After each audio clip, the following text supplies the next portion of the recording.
Gloire à Dieu. Merci beaucoup pour votre ponctualité à l'écoute de PMV et que le Seigneur vous bénisse abondamment. Amen. La petite grâce. Nous allons ensemble examiner une recommandation de l'Apocalypse et voir ce que cela signifie pour nous aussi aujourd'hui.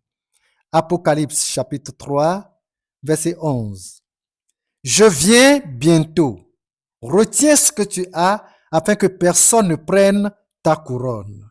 Alléluia. C'est une recommandation d'une grande importance pour tous ceux qui sont dans la cause chrétienne pour la vie éternelle. Le message était adressé d'abord aux dirigeants de l'église de Philadelphie, à l'ange de l'église de Philadelphie. Il était un pasteur très dévoué pour le Seigneur, fidèle à Dieu dans son engagement, loin du gain sordide. Il servait le Seigneur d'une manière très désintéressée, mais il n'est pas loin de recevoir des visites surprises de la part du diable. Une visite qui vise à le destituer de sa qualité de bon pasteur, de bon serviteur de Dieu. Alors le Seigneur lui dit, mon ange de l'église de Philadelphie, pasteur de l'église A, pasteur de l'église B, de l'église C, retiens ce que tu as, afin que personne ne prenne ta couronne. Cela signifie que, n'est-ce pas, ce serviteur a déjà dignement auprès du Seigneur une couronne, ce que la Bible appelle la couronne de vie. N'est-ce pas, la chose la plus précieuse de son existence qu'il ne doit pas perdre malgré tout, la couronne de vie, la couronne de justice, la grande récompense. Maintenant, quand le Seigneur lui dit, retiens ce que tu as, c'est donc quoi? Versets 7 et 8, Apocalypse toujours chapitre 3, versets 7 et 8. Écris à l'ange de l'église de Philadelphie, voici ce que dit le Saint, le véritable, celui qui a la clé de David, celui qui ouvre et personne ne fermera, celui qui ferme et personne n'ouvrira. Verset 8. Je connais tes œuvres. Voici parce que tu as peu de puissance et que tu as gardé ma parole et que tu n'as pas renié mon nom, j'ai mis devant toi une porte ouverte que personne ne peut fermer.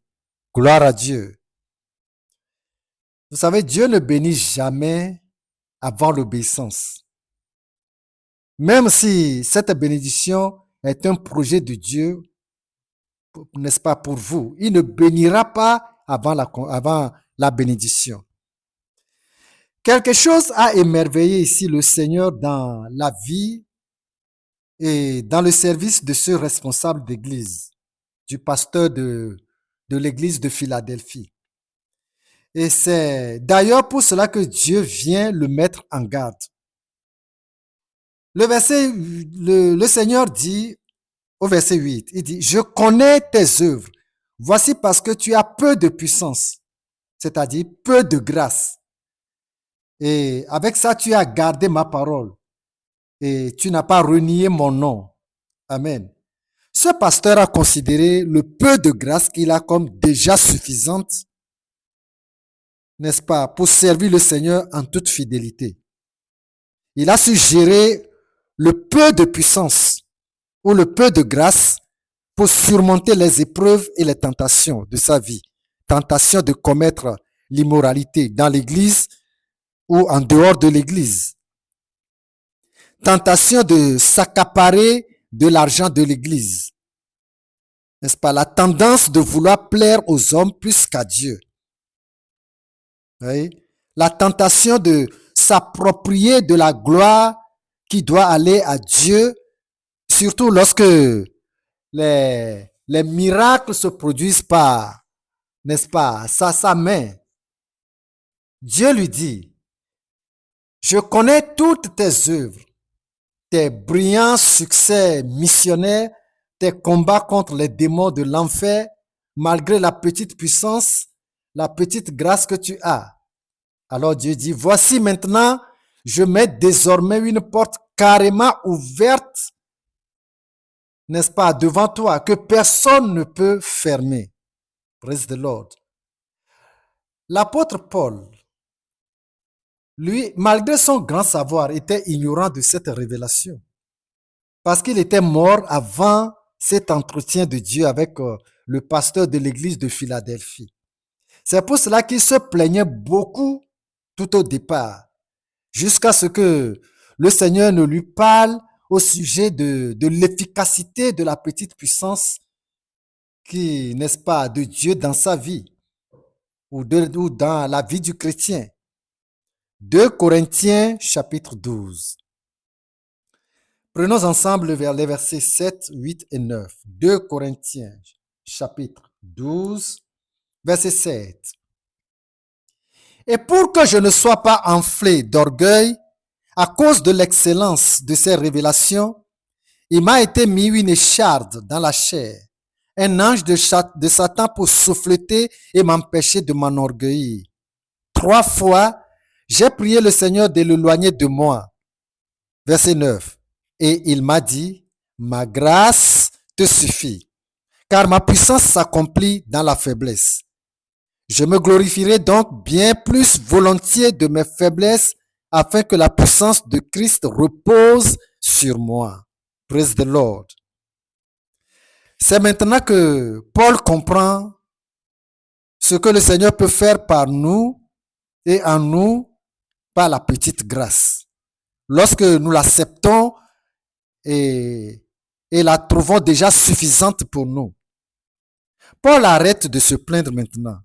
Et maintenant, il dit, je me glorifierai donc bien plus volontiers de mes faiblesses. Avant, il se plaignait de sa faiblesse. Mais maintenant, il dit, je me glorifierai donc bien plus volontiers de mes faiblesses. Pourquoi? Parce que Dieu lui dit, Paul, ma grâce qui est sur toi te suffit. Accepte-la telle que je te l'ai donnée. C'est une mesure convenable à toi. Ne regarde pas dans le plat de qui que ce soit.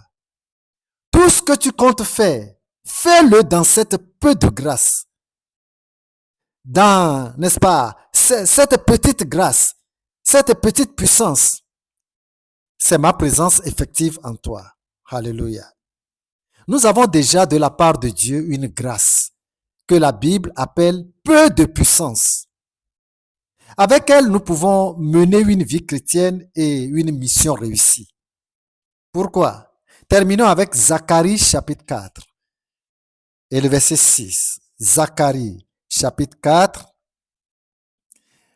Zacharie chapitre 4. Je dis bien sûr le verset 6. Alors il reprit et me dit, c'est ici la parole que l'Éternel adresse à Zorobabel. Ce n'est ni par la puissance, ni par la force, mais c'est par mon esprit, dit l'Éternel des armées. Alléluia. C'est le Seigneur qui accomplit les œuvres en nous. Et il les accomplit en nous, il les accomplit par nous au moyen de sa propre volonté. Nous avons simplement besoin de croire en lui et dépendre entièrement de lui. Et c'est ainsi que nous comprendrons que sa grâce en nous est vraiment suffisante. Praise the Lord. Que Dieu vous bénisse au nom de Jésus-Christ. Connaissez-vous un pasteur, un homme de Dieu, un chrétien? Partagez avec lui ce petit message de vie pour la gloire de Dieu. Je suis Séraphin Koufi Zouzou. Restez bénis. Amen.